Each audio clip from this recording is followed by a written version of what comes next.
નમસ્કાર. ક્યારેય એવો વિચાર આવ્યો છે કે શીખવાનો અસલી મતલબ શું છે? શું એ ખાલી પરીક્ષા પાસ કરવા માટે છે કે પછી આવનારા જીવન માટે જાતને તૈયાર કરવા માટે? આજે આપણે શિક્ષણની એક એવી જ જબરદસ્ત પદ્ધતિ વિશે વાત કરવાના છીએ જે ક્લાસરૂમની 4 દિવાલો તોડીને શીખવાની પ્રક્રિયાને સીધી વાસ્તવિક દુનિયા સાથે જોડી દે છે. તો ચાલો પ્રોજેક્ટ આધારિત શિક્ષણની આ દુનિયાને નજીકથી સમજીએ. આપણી આજની ચર્ચા એક બહુ જ મૂળભૂત સવાલથી શરૂ થાય છે. શું શિક્ષણનો અર્થ ફક્ત પુસ્તકોમાં લખેલી માહિતીને યાદ રાખી લેવાનો છે કે પછી એ જ જ્ઞાનને વાસ્તવિક જીવનમાં અજમાવવાનો, અનુભવમાંથી શીખવાનો છે? અને આ જે બીજો રસ્તો છે ને, એ જ આપણને પ્રોજેક્ટ આધારિત શિક્ષણ તરફ લઈ જાય છે. તો ચાલો આપણા પહેલા વિભાગમાં એ જ સમજીએ કે આ કરીને શીખવાની જે પદ્ધતિ છે એટલે કે પ્રોજેક્ટ આધારિત શિક્ષણ એ ખરેખર છે શું અને તે કામ કેવી રીતે કરે છે? બહુ જ સરળ શબ્દોમાં કહીએ તો પ્રોજેક્ટ આધારિત શિક્ષણ એક એવી રીત છે જેમાં વિદ્યાર્થીઓ કોઈ વિષયને લાંબા સમય સુધી ચાલનારા પ્રોજેક્ટ પર કામ કરીને શીખે છે. પણ અહીં એક બહુ જ મહત્વની શરત છે. એ પ્રોજેક્ટ કોઈ કાલ્પનિક વિષય પર નહીં, પણ આપણી આસપાસની કોઈ વાસ્તવિક સમસ્યા કે પડકાર પર આધારિત હોવો જોઈએ.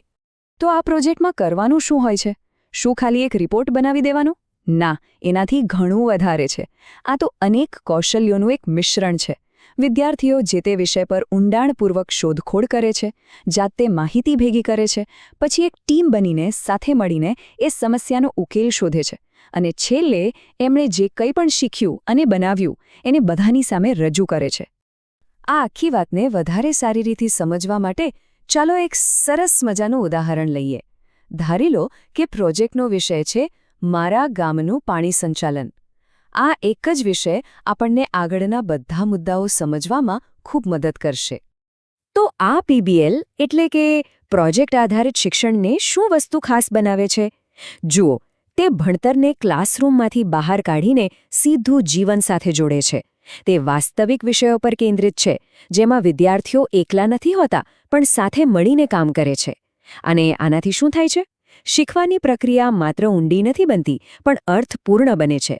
અને બોનસમાં સર્જનાત્મકતા અને રજૂઆત કરવાની કળા જેવા કૌશલ્યો પણ વિકસે છે. સરસ. તો આપણે સમજ્યા કે પીબીએલ શું છે. પણ હવે સવાલ એ છે કે આખી પ્રોસેસ ચાલે છે કેવી રીતે?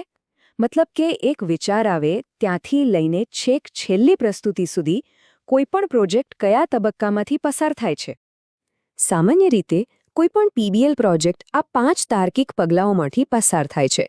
સૌથી પહેલા એક વાસ્તવિક સમસ્યા કે વિષય પસંદ કરો. પછી તેને ઉકેલવા માટે એક આખી યોજના બનાવો. એ યોજના મુજબ જરૂરી માહિતી એકઠી કરો. એ માહિતીના આધારે તમારો પ્રોજેક્ટ તૈયાર કરો.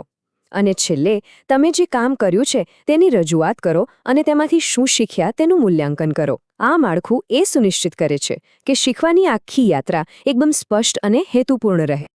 ચાલો પાછા આપણા ગામના પાણી સંચાલનવાળા ઉદાહરણ પર જઈએ. યાદ છે ને? તો એમાં માહિતી એકત્રિત કરવીના તબક્કામાં શું શું થઈ શકે? વિદ્યાર્થીઓ ગામના લોકોનો સર્વે કરી શકે છે, પાણીના વપરાશના ચાર્ટ બનાવી શકે છે અને કદાચ ગામની આખી પાણી વ્યવસ્થાનું એક નાનું મોડલ પણ તૈયાર કરી શકે છે. વિચારો, આ કેટલું વ્યવહારુ અને રસપ્રદ છે. અને હવે વિભાગ 3, શિક્ષક અને વિદ્યાર્થીની ભૂમિકા. પીબીએલમાં સૌથી મોટો અને કદાચ સૌથી રસપ્રદ બદલાવ જે આવે છે તે શિક્ષક અને વિદ્યાર્થીના સંબંધમાં આવે છે. અહીં પરંપરાગત ભૂમિકાઓ તૂટી જાય છે અને એક નવી સહયોગી ભાગીદારીનો જન્મ થાય છે. ચાલો આ બદલાવને સમજીએ. અહીં શિક્ષક હવે જ્ઞાનના સ્ત્રોત નથી, પણ એક ગાઈડ અથવા માર્ગદર્શક બની જાય છે. એમનું કામ રસ્તો બતાવવાનું, જરૂરી સંસાધનો પૂરા પાડવાનું અને વિદ્યાર્થીઓને પ્રોત્સાહન આપવાનું છે. અને વિદ્યાર્થીઓ એ હવે માત્ર ચૂપચાપ સાંભળનારા નથી, પણ પોતાની શીખવાની ગાડીના ડ્રાઈવર છે. તેઓ જાતે જવાબદારી લે છે, ટીમમાં સાથે મળીને કામ કરે છે અને પોતાની સર્જનાત્મકતાથી પરિણામ રજૂ કરે છે. તો સવાલ એ થાય કે આ બધી મહેનત શા માટે? આનાથી શીખનાર પર આખરે અસર શું થાય છે? ચાલો હવે પ્રોજેક્ટ આધારિત શિક્ષણના કેટલાક મુખ્ય ફાયદાઓ પર એક નજર કરીએ. અને જુઓ, આ પદ્ધતિના ફાયદા માત્ર માર્કશીટ પર નથી દેખાતા. જ્યારે વિદ્યાર્થીઓ જાતે કોઈ વાસ્તવિક સમસ્યા ઉકેલે છે ત્યારે તેમનો આત્મવિશ્વાસ એક અલગ જ સ્તરે પહોંચી જાય છે. તેઓ નેતૃત્વ અને ટીમમાં કામ કરવાનું શીખે છે, જે ભવિષ્યમાં કોઈ પણ ક્ષેત્રમાં કામ લાગશે. અને સૌથી મોટી વાત, જ્યારે જ્ઞાન પુસ્તકમાંથી નહીં પણ અનુભવમાંથી આવે છે ત્યારે તે મગજમાં કાયમ માટે છપાઈ જાય છે. અને હા, ઘણાને એવું લાગતું હોય કે આવા પ્રોજેક્ટ્સ તો બસ વિજ્ઞાન જેવા વિષયો માટે જ હોય, પણ ના, એવું બિલકુલ નથી. પર્યાવરણ હોય, સમાજશાસ્ત્ર હોય કે પછી ભાષા શિક્ષણ હોય, કોઈ પણ વિષયમાં વાસ્તવિક જીવન સાથે જોડાયેલો પ્રોજેક્ટ બનાવી શકાય છે. પ્રાથમિક શાળાથી લઈને છેક કોલેજ સુધી આ શીખવાની એક ખૂબ જ અસરકારક રીત છે. આ આખી ચર્ચાનો સાર કદાચ એક જ વાક્યમાં સમાયેલો છે: પ્રોજેક્ટ આધારિત શિક્ષણ શીખવાની પ્રક્રિયાને ઘોખણપટ્ટીના બોજમાંથી એક શોધખોળની રોમાંચક યાત્રામાં ફેરવી દે છે. તે જ્ઞાનને પુસ્તકોના પાનામાંથી બહાર કાઢીને જીવંત બનાવે છે. અને અંતે એક સવાલ સૌના માટે: જો શીખવું એ ખરેખર એક સાહસ હોય, તો આપણી આસપાસની એવી કઈ વાસ્તવિક સમસ્યા છે જેને ઉકેલવાની શરૂઆત આપણે કરી શકીએ?